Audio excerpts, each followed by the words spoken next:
এই খাবারটা এত মজা, এত জুসি হয়েছে, এত স্পাইসি হয়েছে, সবাই একদম পুরাই অবাক হয়ে গেছে। বাসায় পুরো মাথা নষ্ট এই খাবারটা বানিয়ে। তো আমার হাজব্যান্ড ভীষণ ভীষণ খুশি হয়ে গেছে এই খাবারটা খেয়ে, কারণ ওর জন্য এটা স্পেশাল বানানো হয়েছে। আসসালামু আলাইকুম এভরিওয়ান, সবাই কেমন আছেন? চলে আসলাম আজকে একটা মিনি ব্লগ নিয়ে। আজকে ব্লগটা অবশ্যই অনেক স্পেশাল, সবাই পুরো ব্লগটা দেখতে থাকো। সকাল সকাল দিয়েছি দুপুরে একটা স্পেশাল খাবার রান্না করব। তাই এই যে আমি এখানে 2 কেজি চিকেন নিয়ে নিলাম। এখানে চিকেনগুলো কুটকুট করে কেটে নিব। এখানে আমি চিকেনগুলো একটু বড় বড় পিস করে করে কেটে নিয়েছি। আপনারা চাইলে একটু ছোট বড় করে কেটে নিতে পারেন। চলো চিকেন কাটতে কাটতে তোমাদেরকে বলতে থাকি আজকে ব্লগটা এত স্পেশাল কেন। কারণ আমার হাজব্যান্ডের বার্থডে ছিল, তখন ও ঢাকায় ছিল না। তারপর কিছুদিন পর যখন ঢাকায় আসলো, আমি ভাবতেছি যে ওর জন্য স্পেশাল কিছু রান্না করব, কারণ আমি প্রত্যেকবার ওর বার্থডেতে কিছু না কিছু ভালো রান্না করার চেষ্টা করি। তো এইবারও এর ব্যতিক্রম কিছু হবে না। তাই আমি ভাবলাম আজকে এমন মজার একটা খাবার রান্না করব যেটা ও আগে কখনো খায় নাই। তো আজকে রান্নাটা আমি করব হচ্ছে ব্রাজিলিয়ান চিকেন বিরিয়ানি। এখানে আমি হচ্ছে বাসমতি চাল নিয়ে নিব। আমি এখানে 3 কাপ চাল নিয়ে নিয়েছিলাম। 3 কাপ চালে প্রায় এখানে 3 পোয়া চালের মতো ছিল। এই চালটা আমি পানি দিয়ে 1 ঘন্টার মতো ভিজিয়ে রেখেছিলাম। এই খাবারটা রান্না করার জন্য এখানে আমি 3 কালারের ক্যাপসিকাম নিয়ে নিয়েছি। ক্যাপসিকামগুলো আমি সুন্দর করে এইভাবে স্লাইস করে কেটে নিব। তো তোমরা যার যার ইচ্ছা মতো পছন্দ অনুযায়ী ক্যাপসিকাম দিতে পারো, আর চাইলে এটাকে তোমরা অ্যাভয়েডও করতে পারো। আমি এখানে সুন্দর দেখানোর জন্য আর এটা একটু সুস্বাদু করে তোলার জন্য আমি এখানে 3টা ক্যাপসিকাম দিয়ে নিয়েছি 3 কালারের। বাই দ্য ওয়ে, তোমরা কিন্তু তোমাদের স্পেশাল মানুষের জন্য এই খাবারটা বাসায় ট্রাই করে দেখতে পারো। তারা ভীষণ ভীষণ খুশি হয়ে যাবে। আর কারো হাজব্যান্ড যদি রেগে থাকে, তাকে খুশি করানোর জন্য অবশ্যই রান্নাটা করে খাওয়াবা, তাহলে দেখবা ভীষণ ভীষণ খুশি হয়ে যাবে। আমি সবসময় রান্না করার আগে চাই সব জিনিস যা যা লাগবে রান্না করতে সব কিছু সুন্দরভাবে আগে গুছিয়ে নিতে। তাহলে দেখা যাচ্ছে রান্না করতে দেরি হয় না, তাড়াতাড়ি রান্নাটা হয়ে যায়। আর রান্নাতে কোনো কিছু যেন মিস না হয়, এজন্য আমি সব কিছু সুন্দর করে আগে সাজিয়ে গুছিয়ে নিয়ে নিই। তোমরাও ট্রাই করবা এভাবে সব গুছিয়ে নিতে, না হলে কিন্তু একটা না একটা জিনিস মিস পড়ে যাবে। এখানে আমি গাজরও দিয়ে দিব। তোমরা চাইলে গাজর দিতে পারো বা অ্যাভয়েড করতে পারো, কিন্তু কিছু সবজি দিলে এখানে ভালো হয়, এই খাবারটা টেস্ট হয় এবং সুস্বাদু হয়।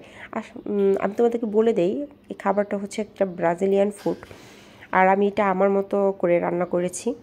এটা একটু স্পাইসি টাইপের হয়েছে, তোমরা চাইলে তোমাদের মতো রান্না করতে পারো। আমি এখানে সব কিছু আমার পরিমাণ মতো দিয়ে নিয়েছি। তো চলো আজকে পুরো রান্নাটাই তোমাদেরকে সুন্দর করে দেখাবো কিভাবে আমি এটা রান্না করেছি, আর আমার বাসার সবাই কেন এত খুশি হয়েছে এটা খেয়ে। এই ব্রাজিলিয়ান ফুডটা রান্না করতে অবশ্যই এখানে চিকেন সসেস লাগবে। এটা আমি সুপার শপ থেকে কিনে নিয়ে এসেছি। তোমরা চাইলে এটা বাসায়ও বানিয়ে নিতে পারো।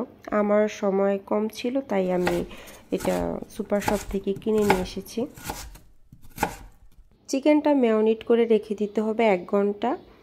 আমি চিকেনটা সুন্দর করে ধুয়ে পরিষ্কার করে নিয়েছি। এখানে আমি 2 চামচ আদা বাটা, 2 চামচ রসুন বাটা আর 2 চামচ এখানে আমি পেঁয়াজ বাটা দিয়ে দিব।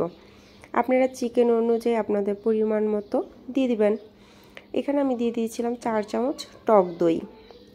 আর আমি এখানে নিজের মতো করে মশলাটা আগে থেকে বানিয়ে নিয়েছিলাম। মশলাতে এখানে আমি এলাচ, দারুচিনি, শুকনা মরিচ, জয়ত্রী, জয়ফল, হলুদ গুঁড়া, মরিচ গুঁড়া, জিরা গুঁড়া, ধনিয়ার গুঁড়া সবগুলো একত্রে করে আমি ব্লেন্ড করে নিয়েছিলাম। এখানে আমি দিয়ে দিব সয়া সস। আমি এখানে 2 চামচ সয়া সস দিয়েছি, আর এখানে পরিমাণ মতো টমেটো সস দিয়ে নিয়েছি। আপনারা আপনাদের পরিমাণ অনুযায়ী দিয়ে দিবেন। স্বাদ মতো লবণ দিয়ে দিয়েছি এখানে আমি। এখন দিয়ে দিব পরিমাণ মতো তেল। তারপর এটাকে ভালোভাবে মিক্স করে 1 ঘন্টা সময়ের জন্য রেখে দিব। মাংসটা ম্যারিনেট হতে হতে আমি এখানে পানি বসায় দিয়েছিলাম চুলার মধ্যে। পানিটা গরম হয়ে গেছে, এখানে অল্প তেল দিয়ে দিব। তারপর আমি যে চালগুলো ভিজিয়ে রেখেছি সেগুলো আমি ভালোভাবে পরিষ্কার করে এখানে দিয়ে দিব সিদ্ধ হওয়ার জন্য। স্বাদ মতো লবণ দিয়ে দিব, আর হচ্ছে তেলটা দিয়েছি কারণ হচ্ছে এখানে যাতে চালটা লেগে না যায়। তারপর দিয়ে দিলাম আমি দারুচিনি, এলাচ, লবঙ্গ, এগুলো আর কি। গরম মশলাটা দিয়ে দিবেন, আর আস্ত জিরা দিয়ে দিলাম। তারপর হচ্ছে আমি এখানে যখন পানিটা ভালোভাবে গরম হয়ে আসবে তখন আমি সবগুলো চাল দিয়ে দিয়েছি। ভাত বেশি সিদ্ধ করা যাবে না, 4 ভাগের 3 ভাগ সিদ্ধ করতে হবে আর 1 ভাগ রেখে দিতে হবে। এখানে আমি চুলার মধ্যে একটা প্যান বসিয়ে আমি তেল দিয়ে নিলাম। এখানে আমি পেঁয়াজ বেরেস্তা করে নিব। ব্রাজিলিয়ান চিকেন বিরিয়ানির মধ্যে পেঁয়াজ বেরেস্তাটা ইউজ করব, তাই এখানে আমি আগে থেকে পেঁয়াজ বেরেস্তা করে নিয়েছি। আর কিছু আলু আগে থেকে আমি ছিলে কেটে রেখে দিয়েছিলাম, এখানে একটু ফুড কালার দিয়ে এগুলো ভেজে নিচ্ছি। এখন অন্য চুলায় একটি প্যান বসিয়ে দিলাম। তারপর আমি যে চিকেনগুলো ম্যারিনেট করে রেখে দিয়েছিলাম এই চিকেনটা বসিয়ে দিলাম। আর আলুগুলো যে ভেজে রেখে দিয়েছিলাম এই আলুটা আমি এই চিকেনের মধ্যে দিয়ে দিব, তাহলে সুন্দরভাবে এটা সেদ্ধ হয়ে যাবে। ওই দেখুন খুব সুন্দর করে নাড়াচাড়া দিয়ে দিবেন। আরেকটা চুলার মধ্যে আমি চিকেন সসেসগুলো ভেজে নিব। আর যে ভেজিটেবলগুলো আমি কেটে নিয়ে রেখেছিলাম, হাই হিটে এই ভেজিটেবলগুলো ভেজে নিতে হবে। হাই হিটে ভেজে নিলে এই ভেজিটেবলগুলো খুবই সুন্দর হয়, একটুও নরম হয়ে যায় না, তাই আপনারা চেষ্টা করবেন হাই হিটে ভেজে নেওয়ার জন্য। এখানে আমি চিকেন সসেসগুলো দিয়ে ভালোভাবে নাড়াচাড়া করে নিব। আর আমার যে রাইসটা হয়ে গেছে এই রাইসটা আমি এখানে দিয়ে ভালোভাবে এই ভেজিটেবলের সাথে মিক্স করে নিব। প্রত্যেকটা রাইস এভাবে দিয়ে সুন্দর করে হাই হিটে 5 মিনিটের মতো ভেজে নেবেন। এদিকে আমার মাংসটা হয়ে গেছে, দেখুন কি সুন্দর হয়ে গেছে চিকেনটা। এখন এটার মধ্যে আমি দিয়ে দিব রাইসগুলো যে মিক্স করে রেখেছি, আমি রাইসগুলো দিয়ে দিব। আপনারা সুন্দর করে এভাবে চারদিকে গুছিয়ে রাইসটা দিয়ে দিবেন। এখানে রাইসের আমি 2টা লেয়ার করব, দিয়ে দিব পেঁয়াজ বেরেস্তা আর এখানে দিয়ে দিব গুঁড়ো দুধ কিশমিশ। এগুলো আমি পরিমাণ মতো দিয়ে দিয়েছি, কারণ আমি এখানে 2টা লেয়ার করব, তো 2 লেয়ারে আমি এটা দিয়ে দিব। গুঁড়ো দুধটা দিলে আর কি এটার স্বাদটা দ্বিগুণ হয়ে যায়। আর তারপরে এখন আবার আমি দিয়ে দিচ্ছি বাকি রাইসগুলো দিয়ে দিলাম। দিয়ে আবার সুন্দর করে আমি যে পেঁয়াজ বেরেস্তাগুলো বাকি রেখে দিয়েছিলাম এই পেঁয়াজ বেরেস্তা আর গুঁড়ো দুধ দিয়ে দিব, আর কিছু কাঁচামরিচ দিয়ে দিব। আপনারা আপনাদের মতো সুন্দর করে ডেকোরেশন করে নেবেন। বাই দ্য ওয়ে, আজকের ব্লগটা তোমাদের কেমন লাগলো অবশ্যই আমাকে কমেন্ট করে জানিয়ে, আর অবশ্যই আমার চ্যানেলের পাশে থাকবে, আর অবশ্যই আমার চ্যানেলটা সাবস্ক্রাইব করবে। আর নতুন নতুন কি ভিডিও দেখতে চাও অবশ্যই আমাকে জানাবে। এখানে আমি ফুড কালারটা দিয়ে দিলাম।